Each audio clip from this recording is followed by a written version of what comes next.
If you go for a walk, you can fill your pockets with these and make your own ink, which is exactly what I do. Now these are crushed and then they're boiled to extract the tannin, and then they're strained, and then you get this brown liquid. And on itself, if you try to write with it, it's very pale, it doesn't do anything. So the magic ingredient is this green vitriol, which is iron sulfate. And when you add it to the tannin, you get a reaction, and look at how the liquid turns black. I wish I had a film of it, but if you join me for a workshop, you will see it for yourself. And then very importantly, you have to add gum arabic. Gum arabic it comes from a number of trees, usually the acacia, which grows in Eastern Africa. It's a very good natural glue. In fact, if you don't take care closing your jar, you will never open it again, like literally.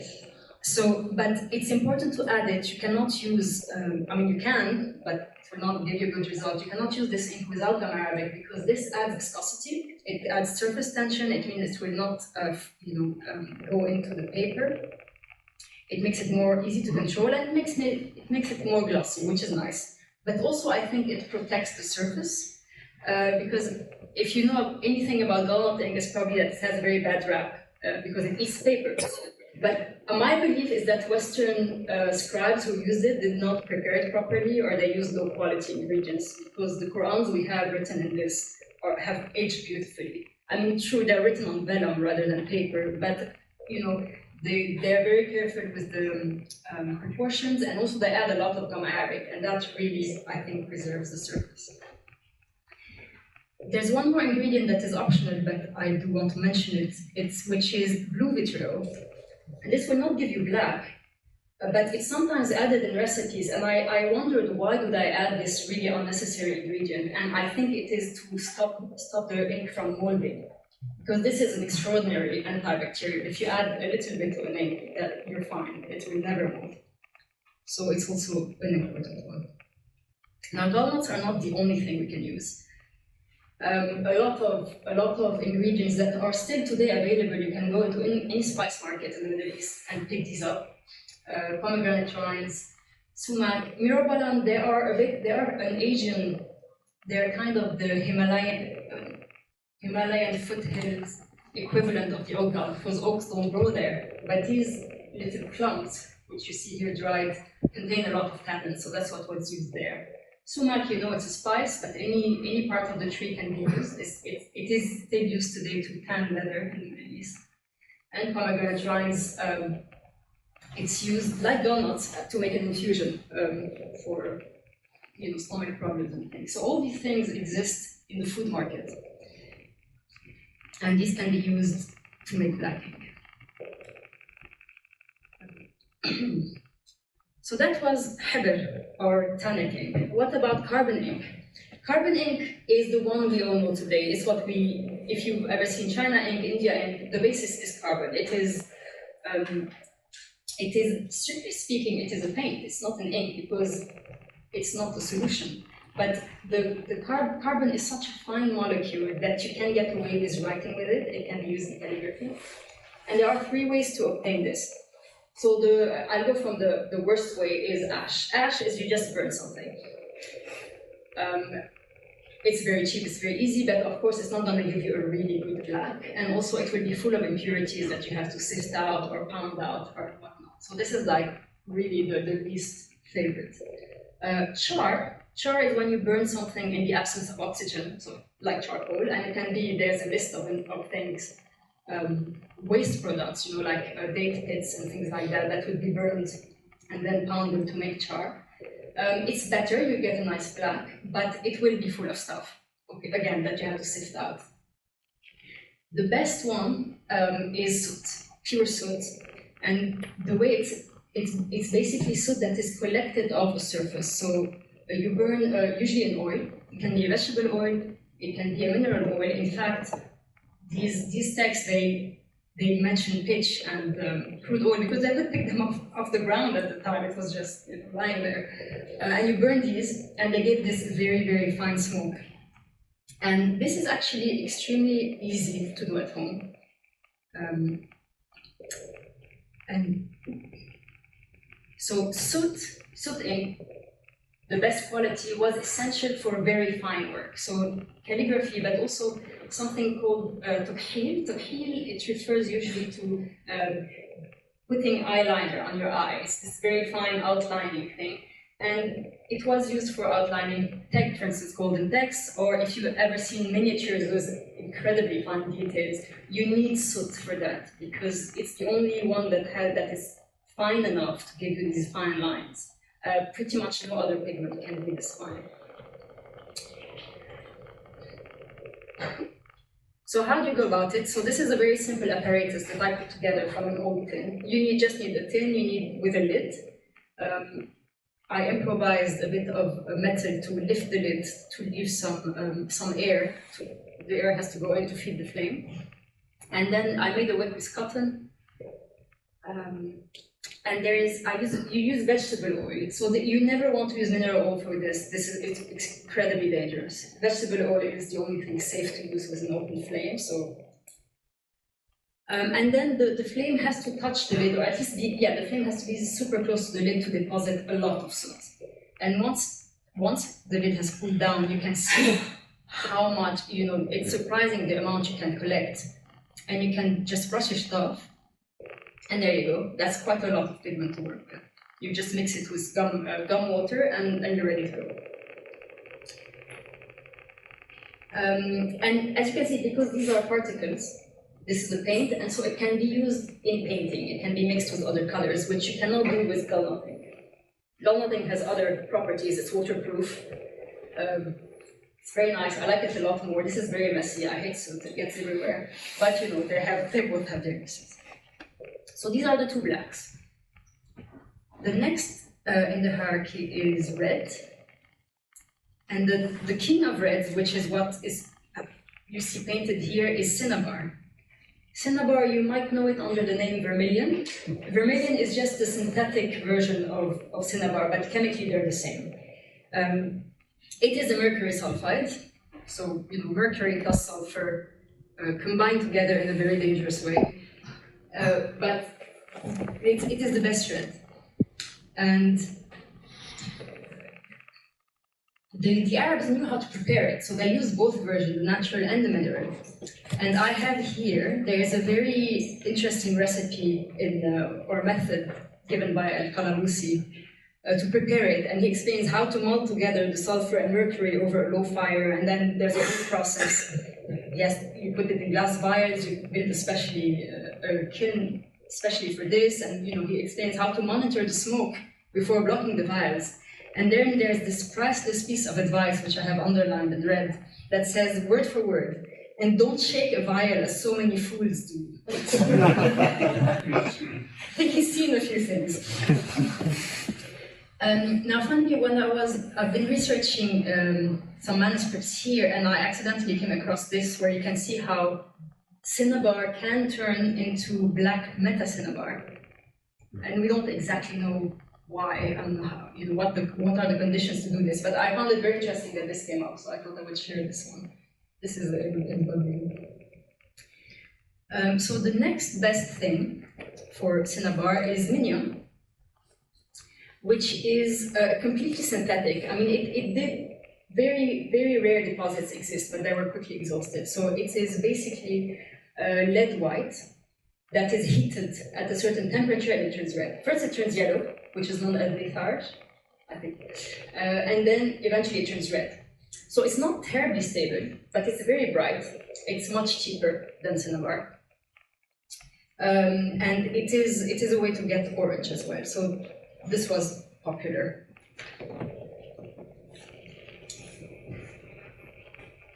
The red ochres, I've put them next in preference, but actually these are the oldest pigments ever used by mankind. These have been found, I think the oldest use of it they found is 164,000 years old. So, this is probably the most important pigment in the history of mankind. And they are everywhere. They are iron oxides, they are under our feet, you can go anywhere, and you can, if you dig enough, you will probably find some. They are the poor man's red. And in less precious texts, they are probably massively used, but these texts probably have not survived as much. They're also non-toxic, Some of them are actually consumed. Some parts of the world, they actually eat them. I mean, they go take them in country, they sprinkle them on food for various reasons. And they can, unlike the minium, which is lead, and even the vermilion, these are chemically inert. The others are chemically active, so you have to be careful what you mix with what, because then everything can brown. But these are safe, so they're very good for mixing. I have here a photo of a site, because I go, when I'm back in Lebanon, I go in the mountains and I go hunting for pigments. And I have way more than I can ever use, but it's just too addictive. So this is an example of a site where you might find red ochre. This is how it might look. And you see there's a very red part that is called the a red vein. And this is where the best red is. And I should say that the red ochre, it's red because it's been formed under very great pressure and temperature. And that's what makes it red. It's completely dehydrated and it's very compact, so it's actually harder than other kinds of ochre. But you will find different ochres in the same place, and these are a few samples all gathered in the same place in Lebanon and then prepared and washed. So ochres are a very lovely thing. Now, moving on to organic reds, because so far we have not really seen anything organic. This is lac. Lac is a secretion by an insect that completely covers trees. And you may have heard of shellac. Well, that's where it comes from. So this raw stuff is known as stick lac for obvious reasons, because they kind of remove the sticks as they are. And then these are pounded, the wood is removed. The product is boiled with some soda ash to pull out the color. The shellac, which you see me holding, for me this is the detritus. I don't want it, but this is the main product as far as many people are concerned, and the dye is just a sideshow. But as you can see, it's a very desirable red, and you don't even need to add gum arabic because it still contains some resin, so it works very nicely. So this is our first and most important organic red.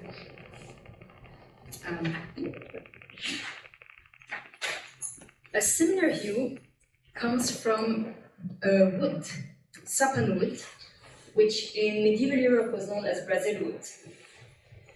And the country is named after the tree and not the other way around, because it was such an important source of red dye. Now, so these chips that you can see, they're soaked and then they're boiled in water with a system that can be either soda ash as before or alum, and I'll show you the difference. Because this is our first example of color that is pH sensitive. So depending on what you extracted with, it will give you different colors. So on the left you see soda ash, which makes it purple. But if you extract it with alum, which is acidic, you will get very bright carmine colors. So both were used. Although I think the Arabs prefer to extract it with alum because actually it lasts longer. It gives it a better lifespan. Otherwise it's quite fishy.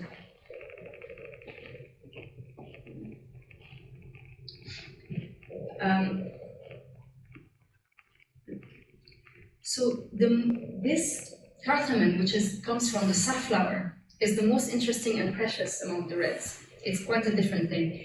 It needs a very elaborate process to extract it. Now in the Middle East today, you can buy safflower again in the food market, and actually they sell it under the name saffron. Everybody knows it's not real saffron. So if you go and ask for saffron, you get this. But if you want real saffron, you go, can I have the good saffron? And then they will take you to the back of the shop where the expensive stuff is. But it's used just to give color to food. Because as you're going to see, it has a lot of color. So if you put it to soak, you will get immense amounts of this yellow dye. And you're like, but where's the red? So to get the red out, first we have to get rid of all this yellow dye. So the process to extract this, and they usually did this with kilos of flowers. I just use a little dye, so it's a lot quicker. You have to get all the yellow dye out. So you do one bath, you press it all out, you change the water, you do another, and you go on, you massage, you knead the bag in, you get all the yellow out, and you keep doing this until the bath water no longer looks yellow at all. All the yellow is gone out. But have you noticed how pink the bag has turned? It's because cotton for some reason, cotton absorbs the red dye very readily from these flowers, and this will not work with any other fabric. So the bag turns pink mysteriously for no apparent reason while you're getting yellow out. So at this point, we're ready to prepare a solution of lye, which is soda ash. Bicarb can also work. To now pull out the red dye. And when I do that, you can see, you can see the bag now is losing its color because the color is going into the lye solution. And after a while, you get this. Now I know it looks orange. I probably did not take out all the yellow, but it's fine. And at this point, we finish squeezing out all the color out of the flowers. And then we add a bit of lemon juice or vinegar. And this causes it to start precipitating. So you can see this solution is starting to solidify into these particles. And when it's done and you've strained everything, it looks like this. It is, yes, you get this absolutely incredible red pigment that has a kind of a peachy tone. But the proportions are so delicate that if you do something slightly different, it will go a bit more peach or a bit more purple, and it's quite difficult to control actually. So you kind of it takes a lot of practice, or you can take it as it is. I've seen a beautiful Quran from a later period, a Mamluk, and some pages you could see it was pink safflower, and some pages you could see it was like orangish safflower. And you can always recognize safflower because this process makes it quite sticky. So it's not, you cannot apply it smoothly. It has a sticky, and you can see that in the way it's painted, it has an odd texture.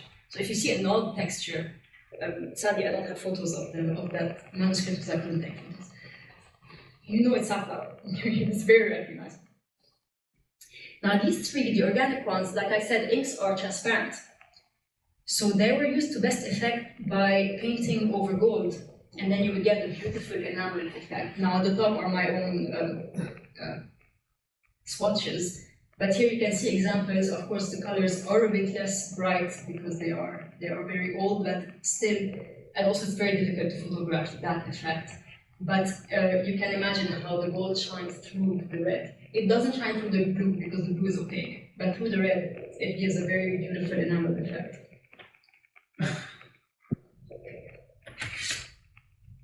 So after all this attention lavished on red, I think we've seen 6 or 7 red pigments. It may surprise you to know that there's only one green, just one. And this is verdigris. So verdigris, it's a general term for a group of copper-derived acetate salts. But the exact nature, like the exact chemistry of it, depends on how it's prepared, because you can just use vinegar, or you can use yogurt, you can add salts, and it all gives slightly different things, even though the resulting color is the same, but it probably makes a difference in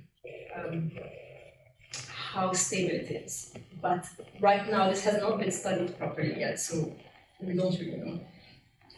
But it could also just be collected from copper and brass fittings after it forms naturally. So at this point in time, this is the only green known to the Arabic-speaking world.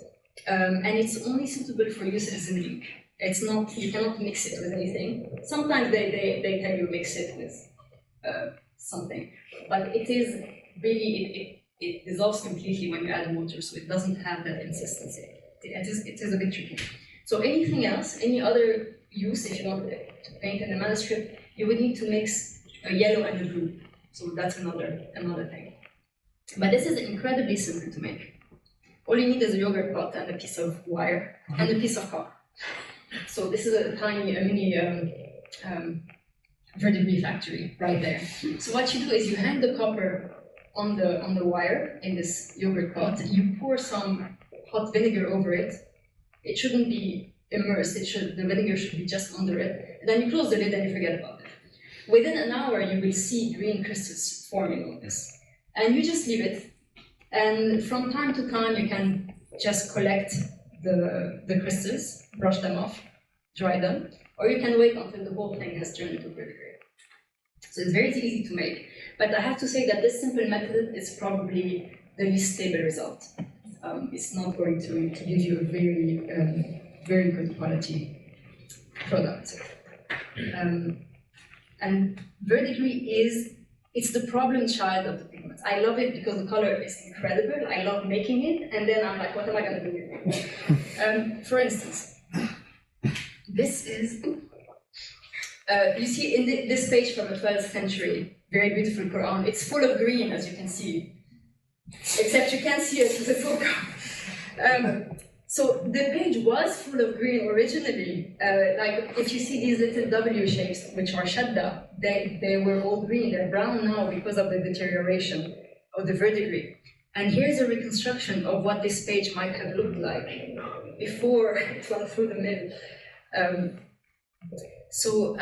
I can't be sure that the background was verdigris. It could have been sappanwood that just got brown and faded over time. But I know that this volume, there were a lot of different color backgrounds. So I'm sure one of them must have been green, because I've seen blue, I've seen yellow, I've seen reds that have faded. I'm sure they must have used green in some of them. But no trace of green survives in this entire manuscript, which I have to say, it's clearly been through the wars. It's in a very poor state, but it must have been very beautiful. So it's not that just that verdigris turns brown, it eats right through the paper. If there was a border of verdigris, you would be able to lift the thing straight out, because it would have been cut out very neatly. So yeah, it's a problem child, but at some point later, Persian scribes found a way to apparently reduce the corrosiveness, which is to mix it with saffron. So I'm using saffron here because it's never used as a yellow on its own, because it's very fugitive. But apparently there's something about the saffron extract that buffers the verdigris and makes it less aggressive to paper. So they started using that, and I've seen some survival of verdigris later, either because of this or because it was too watered down to be damaging. But this an example of recipe using the saffron is this emerald ink. And you can see it barely gives a tint. It doesn't color it too much, but it's just for its protective quality. And by the way, when you first apply verdigris, it's interesting because it looks blue-green. It's a strong blue-green color, but within a month it will turn really green. So the color changes over time. So this is our green, and now we have our blues. And you know what's coming next? Lapis lazuli. It's the ultimate blue. And it was precious, but nowhere near as precious as it was later in Europe. And there are reasons for that. And that have to do with its preparations. So in the sample, you can see clearly that this is not a pure mineral. There are a lot of inclusions. There's pyrite, there's calcite, which is the white. The pyrite is like the fool's gold, all these little flakes. And these have to be taken out before you can use it. As with all minerals, the first step is to reduce it to powder, but this is incredibly hard. I mean, it is very, very hard. You really cannot do it except using the method that I use to actually extract it from the mines, which is you heat it in whatever way, like in a pan, practically. You heat it until it's really hot, and then you pour cold vinegar over it. What happens is the calcite gets dissolved, so it makes a lot of little cracks in the stone, and then you can bash it a little. And when you can no longer bash it, you repeat the operation until you've managed to reduce everything to this fine powder that you see. Yes, it's lots of fun. And here, when the powder is dry, you can see that it still contains a lot of calcite, right? Because it has this gray thing. Now, when you add gum-arabic, it's not so visible, but this is not pure lazurite. Now, what happens in the West? I mean, this method was apparently discovered by the Arabs, but in the West, they would take the extra steps of preparing a putty that is very complicated, and then you mix all the powder in the putty, and then you have to massage these things in a lye solution to convince the pure blue lazurite to come out, and leaving the calcite and the pyrite in the putty. And you have to do this by hand, there's no way around it. Eventually you get this, which is a superb blue, but you need 500 grams of lapis lazuli to get 20 grams of this. And this is very transparent. So this is great for Western painters because they would build up layers, they would create, shades. So they could build up with a cheaper blue and then glaze with lapis lazuli, and then you would get an extraordinary deep blue. The Islamic scribes had no use for this. This was completely pointless to them. They just wanted to write, you've seen there's only a few things and just add little blue dots somewhere. So they did not do this at all. They stuck to the previous. They just found good quality lapis lazuli, ground it down, took out the big bits of calcite, and then they were content with that. So it was never that big a deal in the Middle East. But still, it's the only real blue, and the word for blue is lazawerde. At this point in time, the word azraq does not mean blue. I'm still trying to figure out what it meant, but it does not mean blue. The other kind of blue, possibly, is indigo. And indigo is a very interesting one because it is of plant origin, but it is a solid. There's something about the process where, and I can show you here. So the beginning of the process, I don't know exactly what they do, but in the end, it is either fermentation or cooking, and this kind of blue scum goes to the surface of the vat. And this is collected and compacted, as you can see here. So this is a picture I shot in North Vietnam in 2005, when I had no interest in doing, I didn't know anything. I just accidentally shot this, and I dug it up for this. It's very practical because you can see indigo being made. And this lump, once it's dry, it's broken down into these bits like this. And normally, if you want to dye fabric, if you want to get this incredible indigo blue, you have to go through another complicated process to dissolve it, because if this is a solid, it's not going to dissolve if you put it in water. You have to do a whole thing that is quite complicated, and then you can dye fabric. But if you just want to paint with it, great, just reduce it to powder, add gum arabic, and you can use it. But as a comparison with lapis lazuli, you can see here, one is really blue, the other is a bit questionable. So, sorry, Indigo. So and there is a sense in the text that it's not really seen as, it's used as a blue for mixtures. Like you mix indigo with orpiment to get a green. But on its own, it was used not as a blue, it was used as a substitute for black. Because it is indeed very, very dark, and you can actually use it for textile because it's fine. So it has an interesting status, but it's very used for mixtures. So we have 1 blue and a half, and then the next is, and actually this is basically the last color, are the yellows. And before I talk about yellow proper, I have to talk about gold, because most of the time yellow is used as a substitute for gold.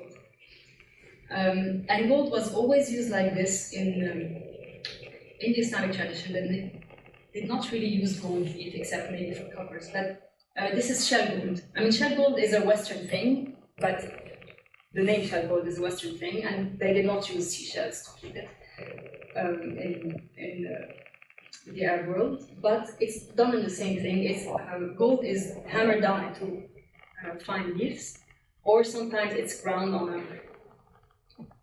it's filed down, sorry. But if you have a leaf, you just kind of put it on a plate, on a smooth plate with a bit of gum arabic, and you meditate for an hour. The more you have to do it with your fingers, and it takes a long time. The more you do it, the finer it is, and then you collect it carefully. You put it in a little recipient, a little vessel, and then you can use it as a paint. Or if you add more liquid, more gum, you can use it as an ink. You can really write with it as a pen if you've done it fine enough. And then it's burnished, because if you paint shell gold on, it's going to be very matte and very disappointing. And then you burnish it and suddenly it shines like this. Again, quite hard to photograph, but it will really react to the light, and it's very beautiful. Now, of course, gold is gold, so it was always expensive. But there are other ways to achieve bling and sparkle. So some minerals that were used for this purpose are mica and talcum, which have they come in leaves. There's something about their structure where if you grind them down, they're basically natural glitter, and they love their glitter. They use it a lot. Then you can use it on its own with gum arabic, or you can mix it with other pigments to make sparkly colors. So these were used liberally as decoration. And it's not that, when I say there are ways to add things, it was never a question of pretending that it's gold. It was more like, okay, gold is too expensive, but there are other ways to make something shine. So this was one of the ways. Now, in terms of proper yellows, there is only one yellow in the mineral world, and that is orpiment. The name comes from ori pigment, but in Arabic it's just called yellow arsenic, which is what it is. It is as dangerous as it looks. So particularly, do not touch the sample that is there, people. Please. And its close relative realgar, which is orange arsenic, red arsenic, they are closely related. This gives the only orange in the mineral world, but it's very unstable.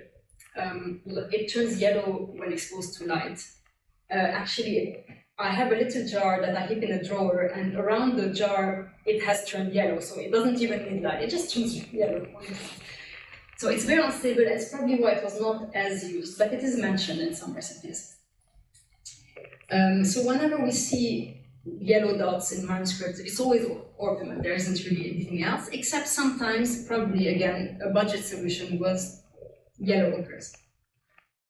They're extremely common. They're even more common than red ochres, but they tend to, because they're not pure minerals. There's all sorts of things in there. They tend to be a bit brownish. So if you're finding a nice clear yellow ochre is really rare, and then it's really special. But the interesting thing is, if you have one of these, because these are hydrated iron oxides, so you can turn them very easily into a red ochre by just putting them in a pan and eating them. And it's very fun. You reduce it to a powder, you put it in a stainless steel pan, and and then you watch it turn red. It blushes and then it goes red, because once it's dehydrated, it's red ochre. So it has a lot of potential. So the last color, which is not really a color, whites. So whites are not used in calligraphy except as a correction. And it's always lead white. Lead white is, there are others, but no other white pigment is as opaque and as satisfying as lead white. The others are not used as much. This is always the one that is mentioned in all the recipes. And it's prepared from lead sheet in a very similar way to copper, to the verdigris. So it needs vinegar, but it also needs kind of a reaction and CO2. So usually what they did was they suspended over vinegar and they put that inside a closed space with a lot of manure, and they just let it do its thing. And then the lead generates this incredibly these white flakes, and it's quite incredible to see this white comes out of this black. And these are, so like I said, in calligraphy it was not used. It was very much used in illustration. You have so many colors, like you want rose color, cinnabar and white. You want sky blue, lapis lazuli and white. Yes, they were very, one of the reasons I know they're not precious with the lapis lazuli is that they mix it with everything, which you would not do with the very pure one. But this is a recipe for literally a correcting fluid, where you prepare this very thick white paint, and you keep it in a little nutshell. And when you need to correct, you just apply it on top of the calligraphy. But I think this would be specifically for carboning on paper, because if you have hibr, which is tannin ink, you can erase it with lemon juice, and it will just completely go. So this was for a particular time. And so drying paints in little walnut or little glass containers was one of the ways to keep it. I'm talking about preservation now. Because anything that needs storing in the Middle East needs to be dried. You cannot keep anything liquid at all. If ink is meant to be kept liquid, like if you have an inkwell and you work every day, you're meant to stir the inkwell every day to prevent the formation of mold. You cannot just have liquids in the jar. So everything is dried. So something that comes up constantly in recipes is when you finish, you make little discs with them, or you make little cakes, or you roll them into hazelnuts and you let them dry. So this is an example of a typical way in which inks would be kept, but these could be red, these could be yellow, all the colors would be kept like that. And when needed, they put them in a mortar and they crush them with water and it's ready to use. So yeah, to finish, I wanted to mention a few things that I got from the original recipes, because they reveal an overall methodology to do various things that is basically based on cooking. It's the same thing that they used in the kitchen. For instance, for slow cooking a liquid, you put it in a glass container and you put it in the sun, and that's it, you just leave it there, and the sun will take care of it. Or if you need a very long cooking period at a sustained temperature, you bury it in manure or compost, because that is a temperature of 60 degrees, and then you can leave it for days there, and you just refresh the compost, and that does the thing. So it's very ingenious. And my favorite is that in some recipes, there is a random handful of barley is added to the ingredients, and you're like, why? And then it turns out that when the barley is cooked, the recipe is done.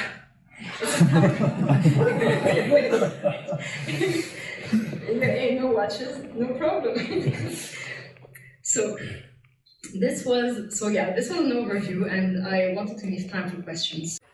I mean, I have an embarrassing number of questions, but I think one that maybe ask more later. But you briefly mentioned sort of cosmetics as a metaphor, so the eyeliner metaphor. Right. Is there any actual crossover between the way cosmetics are made? I mean, some of these are very toxic, but for the slightly less toxic ones. Yeah, there's a lot of crossover between cosmetics, food, pharmaceutics, and goods. And sometimes it's very alarming, but sometimes they might just really early on to color food. For instance, I don't know. But I think this was very early on, and then it vanishes from the recipe, so I think they learned their lesson. But there is a crossover. Any of these ingredients can be used for various things. I mean, the toxic ones were sometimes used for medicine, but you have to know what you do. But yeah, for instance, safflower, the safflower red is still used, I think, today in North Africa as a rouge. Yeah. I'll come back to you after. I wanted to ask, you've worked from the recipes. Have people taken samples from manuscripts to analyze the composition?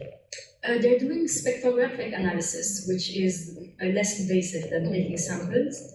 But my understanding is because of the cost and how difficult it is, they've done this on selected manuscripts. And there are some really interesting studies which I have used also to kind of for my own research. But there are so many that have not been analyzed. And also the problem with spectrography is that it will tell you what's in there, but it cannot tell you if it was intentionally put in there. There can be artifacts, there can be accidents. So, but yeah, these studies are being done. Well, following up on that was something that I think your answer has anticipated. I wanted to know whether you can use these analyses. You said that your period, things were done differently from later. So when you have an undated manuscript, could that kind of analysis help you to narrow down the date? I think it could. It's not really my area. Dating is not really my area, but it could, because it would also be allied with just looking at the style. The style can also really help us date. Yeah. But the thing is, the later it gets, the more likely the manuscript is to be dated, and very easily dated. It's in these early ones where it's just text with red vocalization, where you very often have no other info at all. You will have sleeves maybe remaining. But later on, they tend to be very well documented.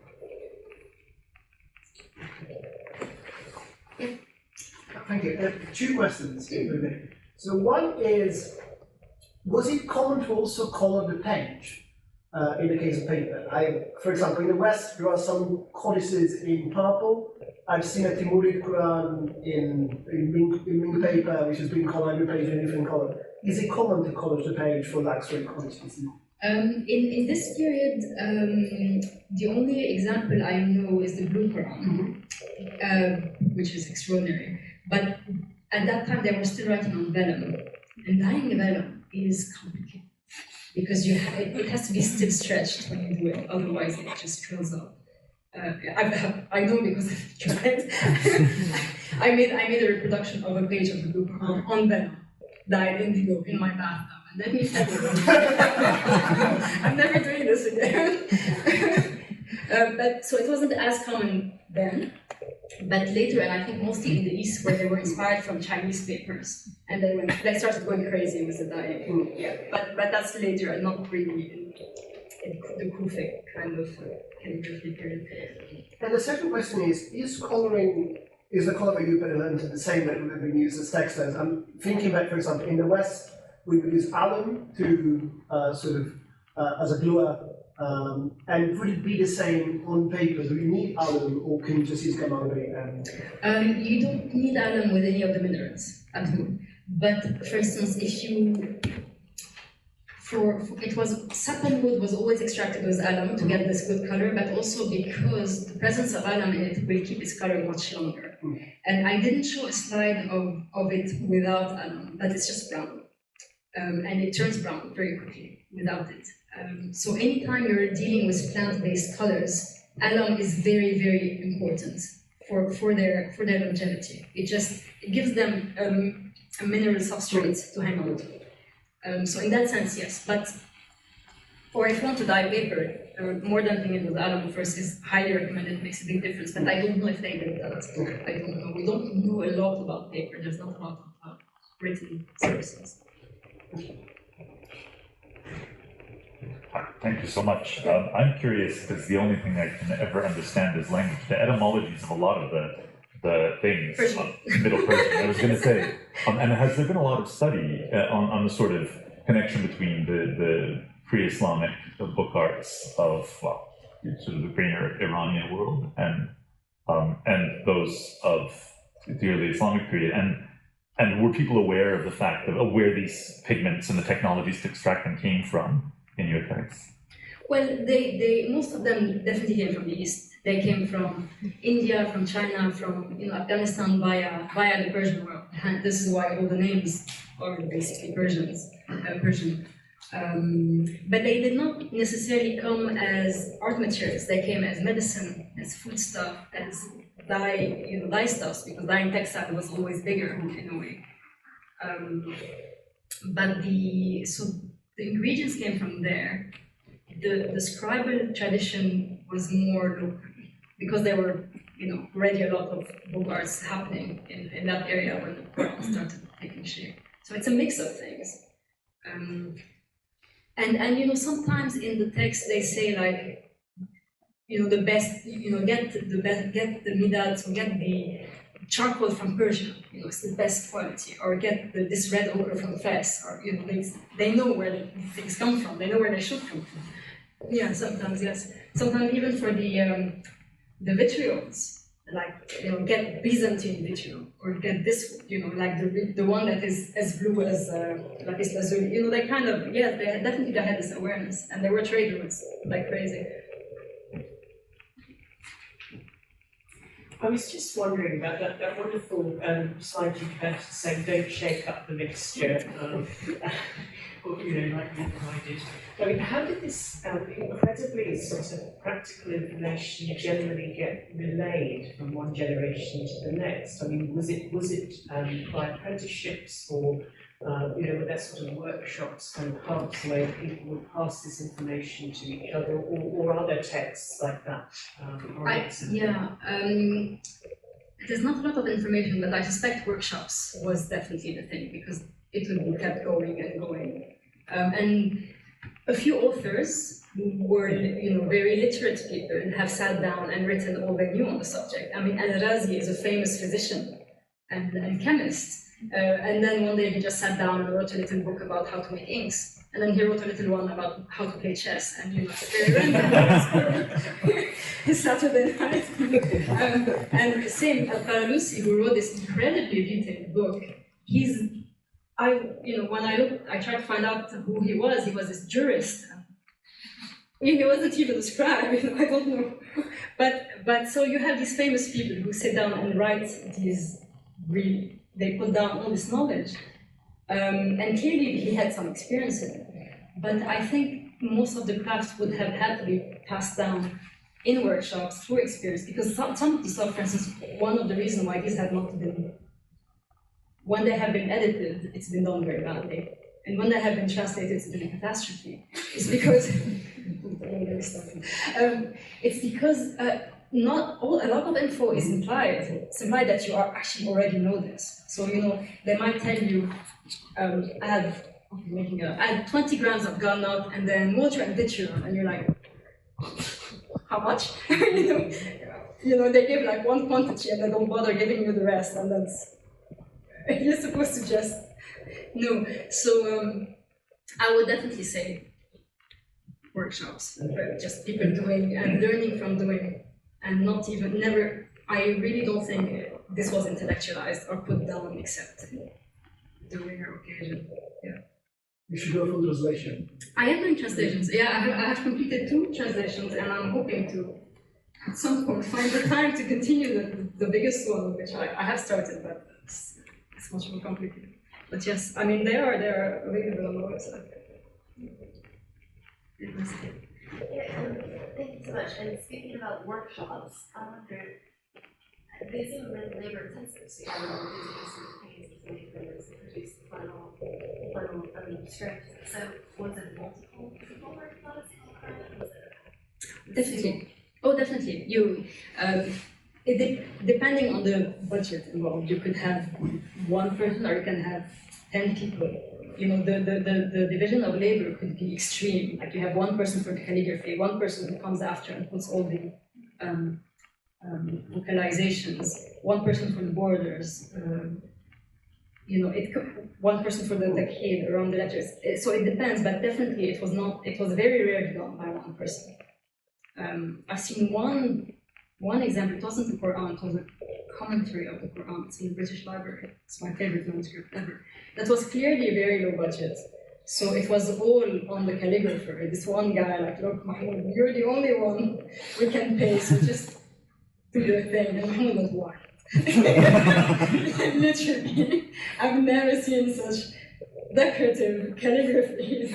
But definitely it's of 1 person. But generally, there's a clear division of tasks and people are a bit more certain. and the workshops would have made their own. Absolutely, and you would have, you know, you come to the workshop as an apprentice, probably you spend the first year cleaning the workshop, and then you're the one who's pounding all the pigments on the You're not gonna have calligraphers wasting their time and spoiling their hands, bashing rocks, or you get the apprenticeship. So, you know, you're laughing in the back, but this is how it works. And yeah, so it was a whole functioning, much like a college, really. You have people doing different things. Don't laugh. Yes? I'm going to combine 2 sort of environmental questions. One is, does the water matter? Do they ever comment on the quality of water? You know, water in Oxford is disgusting. It's extremely hard. And the other question is, why does everything go moldy? Like, I'm from the other side of the Mediterranean, it doesn't go moldy on our side. Where? In Italy. In Italy. I'm from the north, doesn't count. No, I mean, these are, you know, unless it's copper is very antibiotic. This is food. You know, you keep it wet, mold is gonna grow. I'm sure even in Italy it does. Yeah, here, forget it. Here it's a test for antibacterial products. So yeah, this mold will get everywhere, unless you're keeping things in light, in sunlight. Sunlight, of course, doesn't allow it to grow. Quality of water. Sometimes the recipe specifies rainwater. Sometimes it specifies the water should not be basically seawater. But it's kind of that to that extent, and it's never very clear if this is the writer's preference or if it would really make a difference to the product. Have you found that? I mean, I'm not fussy about water. I use tap water. And I know it's hard here, but that doesn't make a difference for these things. tell us what triggered your interest in ink, and then ink from that example. Sorry, can you say again? I say, can you tell us a few words about what triggered your interest in, reconstructing the ink that was. Oh, what got my interest? Yeah, and then why you were interested in that period. Well, I am principally my interest is in the Kufi script, which I have been researching for like 15 years and counting, and that tends to define that period. So it rose with the Abbasids and it died with the Abbasids. So that's kind of the period I'm interested in. And then I started being interested in the materials, and I realized there was no book out there. There were no documents out there. There are some very specialized studies, there are academic papers, but there was nothing that I could read to tell you more. So I had to do it myself. So I started looking at the sources and trying the recipes, and then it got more and more exciting as I went. So that's why I started really. But it's part of the ecosystem of these scripts that I'm really interested in. For me, it's all one thing. Just going back to the question as to why things mold. This is maybe my idiocy, but when you store things, do you store them with the in Turkish called lipa, like the silk? I don't, because I don't like using it, but it's not gonna stop mold. No, because I was going to say, could that perhaps encourage mold if there's sort of stuff stuck in? It could. Of course. I mean, really, it's mold is gonna happen by default. It's the default setting. If there's moisture, there's going to be mold, unless there's something antibiotic in it. So what I do, with the ink, like I said, the copper sulfate, the blue vitriol is very efficient, but sometimes I put a clove. And a clove in a small jar of ink is very efficient. It will really stop mold, but sometimes, it depends on what you're doing.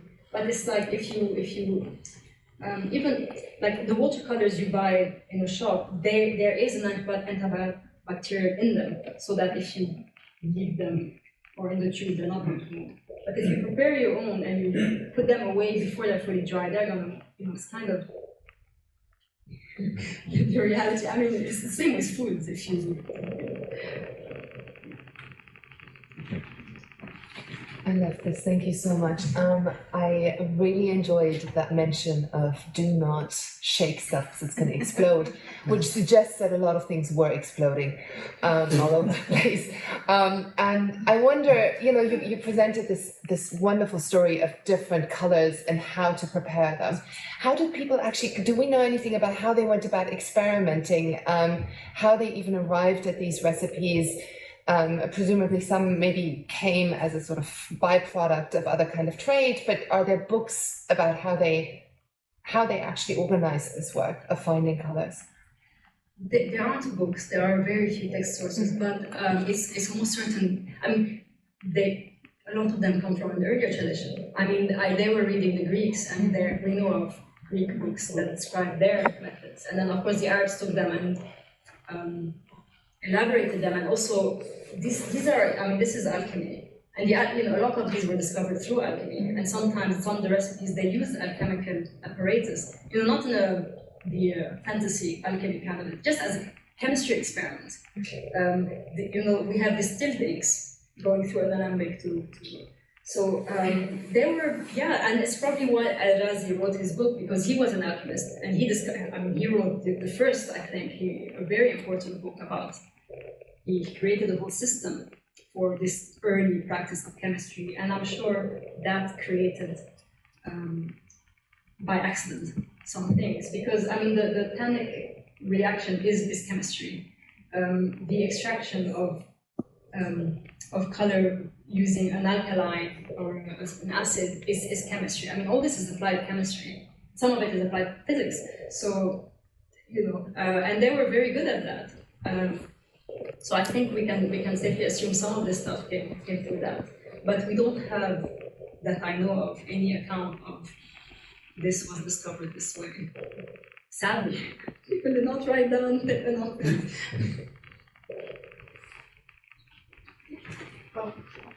I'm just wondering, we talk about colours, but what about the stylus we used to apply? Oh yeah. So I'm curious, is a reed, is the stylus, and you show us a Quran with some golden letters. It's like a small brush being used to apply the gold, or is it still? So mainly for calligraphy, definitely reed pens. Yeah. We know this, I have the descriptions. For lines, for fine lines, they would use quills. Oh. Not cut in the Western way, but just, and I use them because it's so practical. You just cut the top at an angle, and then it makes a very nice, it's an excellent ruling pen. There is also the use brushes for fine things, and we have, I have seen descriptions of exactly how you apply. You can have just one hair or two hairs, and exactly how to attach them to the wood. There are some very detailed descriptions of how to do that. And it's possible that they use some metal instruments for some things, but that none have survived, so we can't really be sure.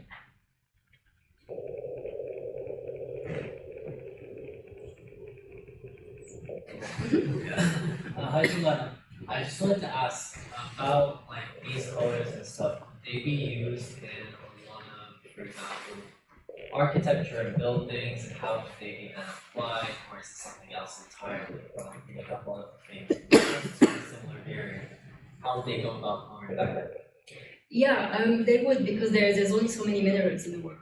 So in buildings, the ochres would use massively, because when you have a big surface, these are the most affordable. There are other, depending on the period, there are other kinds of blue available, like Egyptian blue, but I don't know exactly where it was used. Azurite was used in the West in buildings. It wasn't, I haven't really seen mentions of it in the Arab world. I'm not entirely sure. They might have used lapis for some details, but I haven't studied buildings. But sometimes I see, I went to the Alhambra and I see these frescoes, and you can still see color, and it's well, there's only one of two things this can be. There aren't many blues in the world. We have green earth, though, so I have not seen this mentioned in Arab texts, but maybe because I'm looking at book arts, maybe on facades, there are kinds of ochres that are green that you can use. Of course, they're much paler, but they're there. The binder, I don't know exactly, but I can.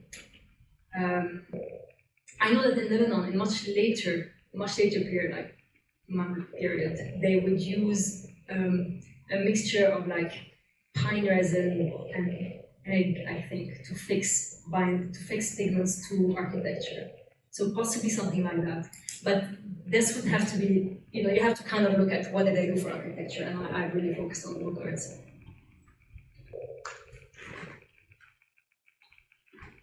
I think we asked Joumana a lot of questions, and I think we must give her a rest. But for those who are interested in book arts, Joumana is the first book artist that we have in Merton this year, this academic year. Next term, we'll have Paul Johnson, who is a book sculptor. And Merton, as you know, is well known as a bookish college. He's literally going to make a book of Merton, so you're going to come and see that. And in Trinity term, we have Garrett Brooks, who is a well-known graphic novelist, and he will also be doing a presentation and some workshops and so on. People are very welcome to come then.